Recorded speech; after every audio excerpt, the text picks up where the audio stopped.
to type @ on your laptop. So hello guys, welcome back to the YouTube channel. Most of you are being confused about how to type in @ on your keyboard, so it's a pretty simple process. So first thing, let me just quickly open any of the notepad to show you clearly. So as you can see, I've opened my notepad over here, and I'll also open my on-screen keyboard just like this. So let me just quickly select my on-screen keyboard, open my on-screen keyboard, and from over here, as you can see, the @ symbol is basically right above the tool.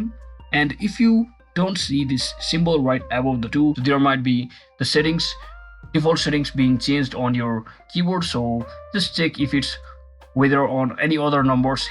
So once you verify that, usually it is right above the number 2 option. So basically just hit the Shift and 2 on your keyboard, and it will automatically be typing that particular symbol, which is the @ on our case.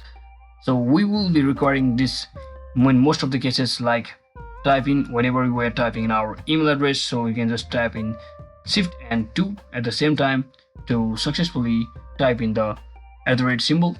That is it for today guys. Thanks for watching. Don't forget to like and subscribe to the channel. See you on the next one.